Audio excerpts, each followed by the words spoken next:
Now chapter number कौन सा था, 12 कर रहे थे ना आप, चैप्टर 11 की 12, प्लेनेट मोशन ऑफ, कौन सा था, 10 था, चैप्टर 10 मोशन ऑफ सैटेलाइट।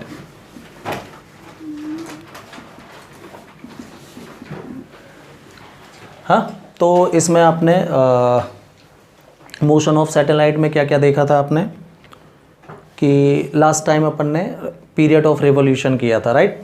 अब नाउ सी कि किसी प्लेनेटरी, मतलब प्लैनेट, हमको पता है कि जितने भी हमारे सोलर सिस्टम के प्लैनेट्स हैं वो सभी सन को रिवॉल्व करते हैं, सन के चारों तरफ घूम रहे हैं, राइट। केपलर ने प्लैनेटरी मोशन मतलब प्लैनेट के मोशन के लिए अपने 3 नियम दिए थे। अभी तक अपन ने सैटेलाइट के बारे में पढ़ा है। अच्छा, जो रिलेशन किसी प्लैनेट और सैटेलाइट में है ना, सेम रिलेशन से सन के अराउंड कोई भी प्लैनेट घूमता है, मतलब घूमने का नियम वही है। क्या था घूमने का नियम कि the gravitational force exerted by planet to the satellite that is used by the satellite as a centripetal force rounding the planet. तो प्लैनेट के चारों तरफ सैटेलाइट घूम रहा था, उसी नियम से सन के चारों तरफ कोई भी प्लैनेट घूमता है। The gravitational force exerted by the sun is used by the planet as a centripetal force and the planet revolve the sun around. कोई नियम में बिल्कुल परिवर्तन नहीं है। जैसे अर्थ और मून, जिस तरीके से मून अर्थ को रिवॉल्व कर रहा है, बिल्कुल उसी नियम के तहत हमारी अर्थ जो है वो सन को रिवॉल्व कर रही है ना, घूमने का नियम। अब सन के लिए तो हम सैटेलाइट हो गए ना, अर्थ हमारी कैसे हो गई सन के लिए, जैसे हमारे लिए सैटेलाइट था मून, अर्थ के लिए सैटेलाइट हो गया मून। तो हम खुद, अर्थ खुद सन के लिए कैसा है, एक सैटेलाइट जैसे ही है, मतलब नियम नहीं बदलते घूमने के, ठीक है। तो केपलर वो व्यक्ति था जिसने दुनिया को सबसे पहले तो ये बताया कि जो सन है, सन के चारों तरफ जो प्लैनेट्स घूमते हैं वो सर्कुलर पाथ में नहीं घूमते, बल्कि इलिप्टिकल पाथ में रोटेट होते हैं। ये है ellipse, path of planet revolving around the sun is elliptical. और जो सन होता है, देखो इलिप्स के 2 फोकस होते हैं, आपको बता दूं, आप पढ़ोगे, आपको है कोर्स में। इलिप्स इस आकृति को बोलते हैं इलिप्स। इसके 2 फोकस होते हैं, यहां और यहां। एक फोकस ये है, एक फोकस ये है, S1 S2 से शो करते हैं इनको। तो इलिप्टिकल पाथ में कोई भी प्लैनेट इसके चारों तरफ घूमता है। और जो सन है वो कहां सिचुएटेड है, दोनों फोकस में से किसी एक फोकस पर आप सन की सिचुएशन मान सकते हो, यहां भी मान सकते हो, यहां भी मान सकते हो। और फिर कोई भी प्लैनेट सन के चारों तरफ घूमता है। ये प्लैनेट हो गया, ये सन हो गया। हाँ, तो केपलर का फर्स्ट लॉ ये बोलता है भाई कि every planet revolve around the sun in the elliptical path, elliptical path में घूमता है। इसके पहले, केपलर के पहले दुनिया ये जानती थी, है ना, कि सन के चारों तरफ कोई भी प्लैनेट राउंड घूम रहा है सर्कुलर पाथ में। केपलर पहला व्यक्ति था जिसने बताया कि नहीं, है ना, सन के चारों तरफ किसी प्लैनेट का पाथ सर्कुलर बिल्कुल नहीं है, इलिप्टिकल पाथ है, ऐसा। क्लियर। फिर केपलर ने अपने सेकेंड लॉ में ये बोला कि सन से प्लैनेट को ज्वाइन करने वाली ये जो इमेजिनरी लाइन देख रहे हो आप, या आप दूसरे शब्दों में बोल सकते हो सन से प्लैनेट की एवरेज डिस्टेंस r जो होती है ना, ये रेडियस जो होती है ये इक्वल टाइम इंटरवल में इक्वल एरिया स्वैप करती है। मतलब मान लीजिए कोई प्लैनेट, है ना, यहां था, 1 महीने में यहां पहुंचा, फॉर एग्जाम्पल, हाँ, तो पी क्यू और सन के बीच का ये जो भी एरिया है जितना भी है, फॉर एग्जाम्पल अपन ले लेते हैं 10 लाख से भी ज़्यादा होगा, लेकिन एग्जाम्पल है 10 लाख वर्ग किलोमीटर का एरिया है ये। हाँ, अगले 1 मंथ में प्लैनेट घूम के यहाँ आर पोजीशन पर आ गया, तो अब नेक्स्ट फर्स्ट मंथ में यहाँ था, दूसरे मंथ में 1 मंथ में यहाँ से यहाँ आया। अब जो एरिया होगा ये उतना ही होगा जितना पहले मंथ में एरिया स्वैप किया था उसने। ये बोलता है केपलर का सेकेंड लॉ। हाँ, the line joining, the line vector joining sun to planet sweeps equal area in equal interval of time. In other word, we can say the aerial velocity of planet are constant। जो planet की areal velocity होती है, मतलब area जो cover करता है ना, वो कैसी होती है? हमेशा कांस्टेंट होती है, मतलब हर महीने में उतना ही एरिया। जनवरी से दिसंबर मान लीजिए यहाँ पहुँचा था कोई प्लैनेट 1 महीने में, तो जनवरी से दिसंबर से जनवरी में, ये जनवरी से फरवरी में यहाँ पहुँचेगा 30 दिन में, 30 डेज़ में ये जो एरिया स्वैप होगा ये फिर से 10 लाख किलोमीटर ही होगा। ये मतलब है इस वाले नियम का, है ना। अगले महीने में यहाँ पहुँच गया, तो अब जो अगला एरिया है वो भी इतना ही होगा जितना पहले दूसरे थे, अगला भी, अगला भी, अगला भी, अगला भी। That means areal velocity of every planet is constant. This is second law Kepler का, दूसरा नियम ये बोलता है, ठीक है। और थर्ड लॉ केपलर का ये बोलता है, हाँ, कि जो पीरियड ऑफ रिवॉल्यूशन है प्लैनेट का, इसका square, the square of period of revolution of a planet around the sun, it is directly proportional to the cube of distance of the planet from the sun. T square is proportional to R cube. ये है Kepler का third law, कि period of revolution किसके directly proportional होगा? Radius के cube के। जितनी जिसकी रेडियस होगी उसका रिवॉल्यूशन टाइम भी उतना ज़्यादा होगा, है ना। यही कारण है कि आप देखते हो जो मरकरी सबसे करीब है सन के, वो बहुत जल्दी उधर चक्कर लगा लेता है, 190-100 दिनों में ही उसका 1 साल हो जाता है। उसके बाद है वीनस उससे थोड़ी ज़्यादा दिनों में, हम 365 दिनों में। हमारे बाद मार्स है, मार्स को 600-700 दिन लगते हैं, उधर का 1 साल 600-700 दिन में होता होगा। जुपिटर का और ज़्यादा, क्यों? दूरी बढ़ती जा रही है तो टाइम पीरियड भी कैसा होगा? बढ़ता जाएगा। केपलर का थर्ड लॉ बोलता है the square of period of revolution of a planet around the sun is directly proportional to the cube of average distance of planet from sun.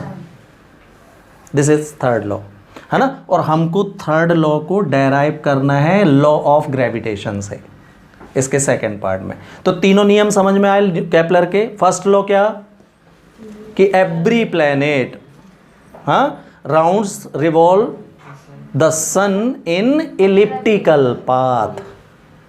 The second is the area swept by the line vector joining sun to planet swap equal area in equal interval of time. In other word, you can say the aerial displacement or aerial speed of every planet is constant. And the third is the square of time of revolution is directly proportional to the cube of distance of planet from the sun. Clear? चलिए, तो अब हम इसका third law derive करते हैं gravitational law से। तो now see third law का डेरिवेशन किससे? ग्रेविटेशनल लॉ ऑफ ग्रेविटेशन से, है ना। तो जैसा कि मैंने बोला, प्लैनेट और सैटेलाइट जिस रिलेशन से रिवॉल्व होती है, जिस रिलेशन से कोई सैटेलाइट प्लैनेट के राउंड घूमती है, उसी रिलेशन से कोई भी प्लैनेट किसके राउंड घूमता है? सन के। तो अब हमारे पास कंडीशन पलट गई है भाई, हम केपलर का लॉ कर रहे हैं, है ना। तो जो काम अर्थ कर रही थी वो काम अब सन करेगा। तो let centre of sun be O, its mass be m and radius of sun be capital R। Earth की जगह कौन आ गया? सन। ठीक। अब सन के सेंटर से R डिस्टेंस पर यहां कोई प्लेनेट है, जहां सैटेलाइट था वहां कौन आ जाएगा? प्लेनेट P आ जाएगा। ठीक है।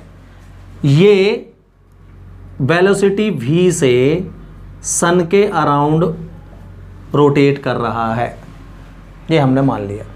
ठीक। तो mass of sun be capital M, it's radius R, from sun at distance R any planet of mass small m is rotating around the sun. ये हमने लेट किया हुआ है भाई। क्लियर? तो देन ग्रेविटेशनल फोर्स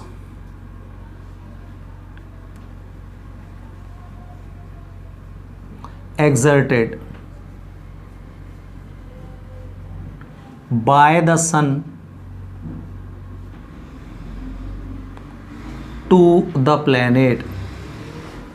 अब ग्रेविटेशनल फोर्स कौन लगाएगा? सन लगाएगा। किस पर? प्लैनेट पर, है ना। To the planet by Newton's law.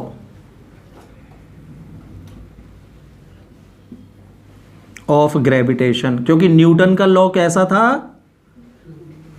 Universal था। वो हर चीज और हर दो, कोई भी दो ऑब्जेक्ट पर लगेगा। तो अर्थ और मून पर भी लग रहा था, तो अब सन और अर्थ पर भी लगेगा, वही नियम, राइट। तो by Newton's law of gravitation कितना हो जाएगा भाई force? G capital M small m by R square. यही था। अब यहां पर कैपिटल M सन का मास है और स्मॉल m प्लेनेट का मास है। पलट गई है स्थितियां। ठीक।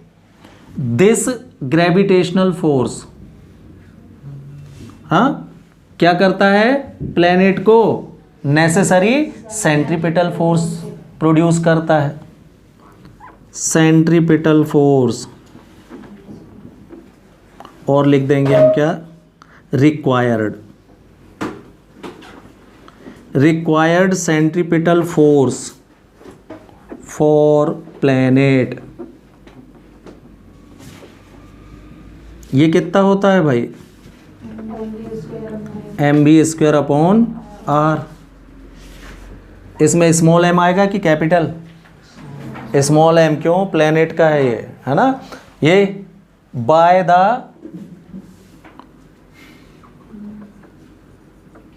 Principle of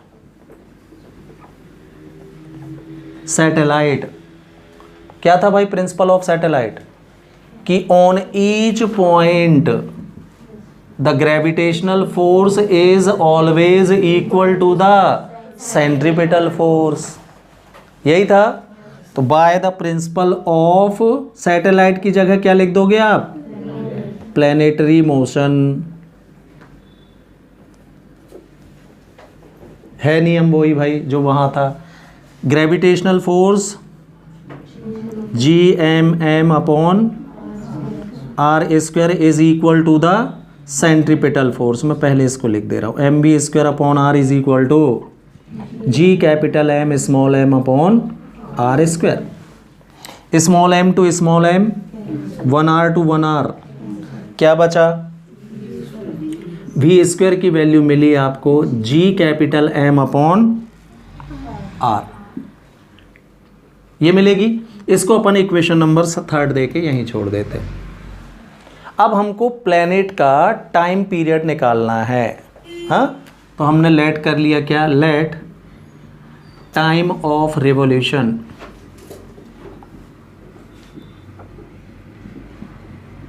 of planet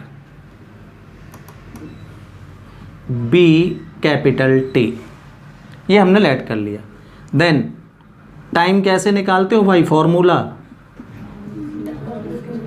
distance upon speed, यही था फॉर्मूला। तो कैपिटल टी डिस्टेंस, क्यों, टाइम पीरियड किसको बोलते हैं, time taken by the planet to complete one revolution, और वन रिवॉल्यूशन में टोटल डिस्टेंस कितनी होगी, 2 pi R circumference. Speed v, ठीक है, हमारे पास v स्क्वायर की वैल्यू है, तो हम taking square of both side,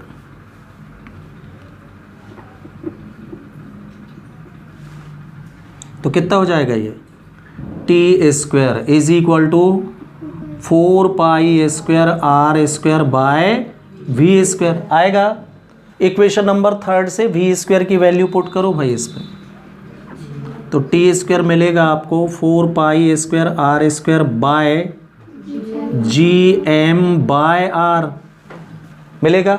upon के अपॉन वाला आर कहाँ जाएगा, तो आर स्क्वायर इंटू आर कितना हो जाएगा, तो 4 pi r cube, 4 pi square r cube by G M, ये मिला भाई अपन को। देखिए अब इसमें आप देख रहे होगे कि 4 पाई स्क्वायर जी और एम, ये चारों वैल्यू कांस्टेंट हैं क्या, तो हम बोलेंगे here 4 pi square upon G M is equal to K, a constant है कि नहीं, सब फिक्स वैल्यू है, चेक कर लीजिए। पाई की वैल्यू आप सभी जानते हैं 22/7, 4 तो कांस्टेंट है ही, G gravitational constant 6.67 10 to the power -11, और m mass of sun 10 to the power 29 ton mass of sun. तो सारी वैल्यू फिक्स है, इसको मैंने कांस्टेंट मान लिया, तो इसकी जगह k रखना भाई, तो T square is equal to क्या मिलेगा, k इंटू आर क्यूब, यही तो था थर्ड लॉ। k हटा दो तो क्या बन जाएगा, इक्वल साइन प्रोपोर्शनल में बदल जाएगा, T square proportional R cube. Proof हो गया केपलर का थर्ड लॉ भाई। कोई डाउट है?